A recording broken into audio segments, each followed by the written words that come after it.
Tadan! Patayo na ulit yung balag guys oh. Sinubukang itayo kahapon. Ayan. Sabi ko kung pwedeng itayo na lang namin yung balag. Dahil puputulin nila yung alambre. Sayang yung alambre. So ayan, nakatayo na ulit yung patola. Pinalitan lang ng mga poste. At tinukuran lang yung mga alambre. So yun, good morning po. 13 pitas na yata or 14 sa okra. So bali meron tayo kasing isang vlog na hindi ko na-i-vlog nakaraan, naka 15 bundle yun, naka 157 supot. Kagandahan pa, tumataas pa yung presyo, 50 to 60 naglalaro yung presyo ng okra. At ang solid ay pumipitas yung patola. Ang ampalaya ko nabunot oh. Pagkatayo kahapon nabunot.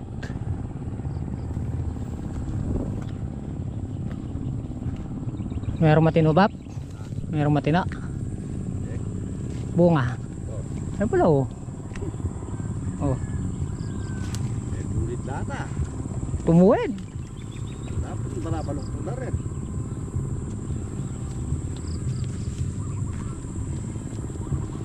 Marami ka na makukuha niyan bap. Tumayo na eh. Maganda ang palaya bap. Maganda na naman yung palaya. 200 na eh. 200? Oh. Yeah. Sinigang. Brian. Okay. May lumusong dito sa atin. Ayan oh. Mayroon siyang roto at saka pang sudsud. So ang bala ko kasi dun sa na-stable dun kay Bapang Kanoto.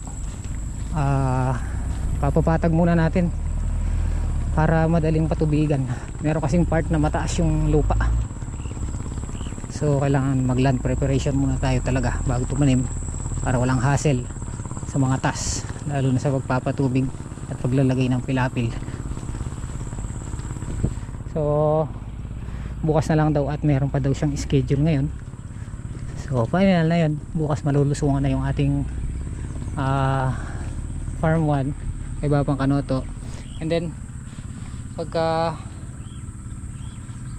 na ano na, nasudsud na at saka naroto, pwede na tayong bumili ng ano, kawayan at bukawi. Pwede na natin tudlingan ito. Tsaka napapasok si Kubota doon kay Bapang Kanoto. Pantudling at pandaop. Iuhulma natin tapos ito yung gagamitin natin pang pandagdag pa doon sa hulmahan ng tudling. So tara, tayo dun sa okra ha. Ito po yung aming balag na dumapa.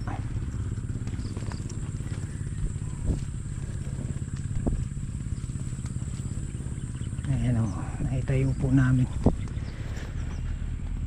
Kahit pa paano siguradong marami na tayo maisasalbang ano dyan, diretsong bunga.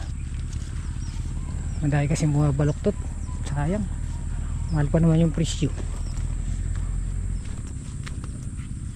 35 ang patola. Bukas na niya ano, dulungan. Bukas na baripin. Tapos kaya na pa sa beroto na. Ayos na kanita. Roto na. Ako na naman mo rin tayo masyas. Bagay, may alam mo siya. Rodig sana. May bukas sabak. Bukas sabak ano? Papanaya mo niya kakay.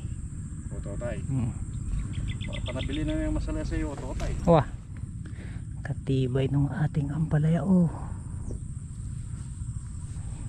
Nagsusupling ulit oh. So bali sinabugan na naman natin ang patabayan at saka pina-spray ko ng foliar. Oh, ang daming bunga oh.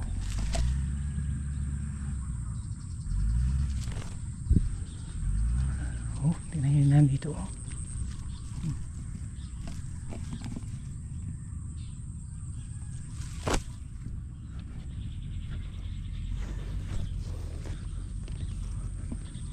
Ang ganda po ng presyo ng ampalaya.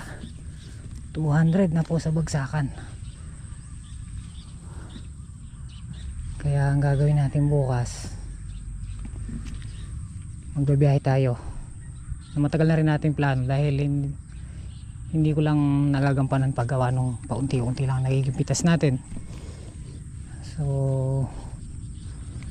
tapos meron pa tayong mga obligasyon na ginagampanan kaya hindi natin maharapan yung pagbabiyahe.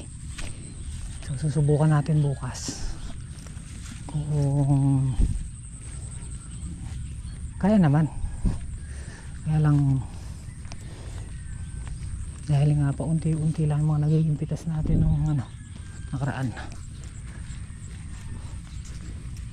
Si Kuya Jimmy nagbiyahe na rin pagka ganyan mahal yung presyo ng gulay pwede ka talaga magbiyahe lalo na ikaw yung farmer.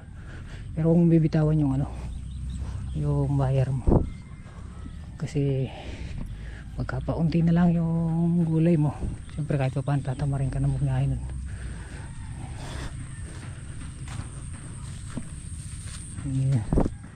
Obligadong ibigay mo na lang sa buyer, isasabay.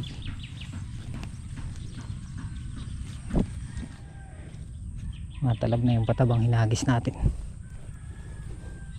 So bali yung pagkakahagis natin ng makapal dito sa dulo ay sa gilid, diyan natin kinapalan. Hindi na tayo nagsasabog ng makapal dito sa tabing puno gawa ng pagkamakapal. Kawawa pala yung ugat nun. Di baling sabog mo siya, manipis lang. Pero pagka lumalabong yung ampalaya, kung gusto mo sumabog ng makapal, palayo yung aabutin pa lang ng ugat. Ganyan dito ko sinabog yung makapal. Tapos yung manipis dito yung paamoy na pataba.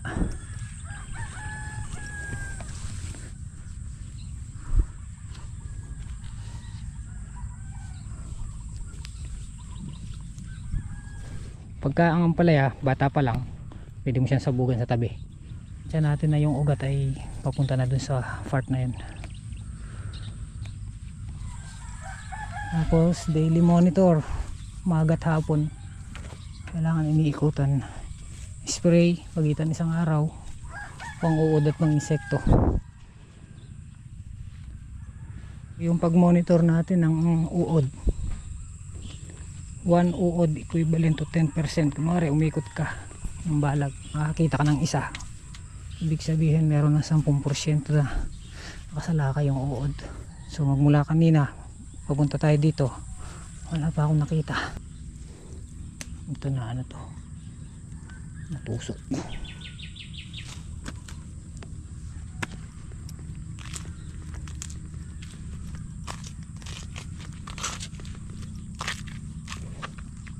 Taba sa lupa, patay pa yung uod sa loob na magiging fruit fly.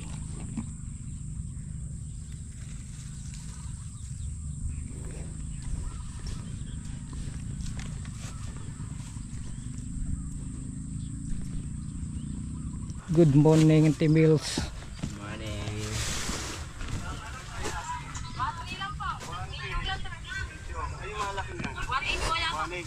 Sa katulo mo? 60. Aro?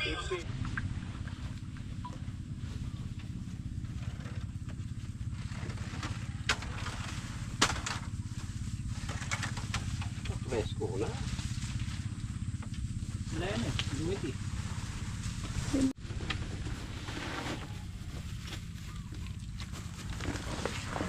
Inabakan ka lang.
Tapos na ba?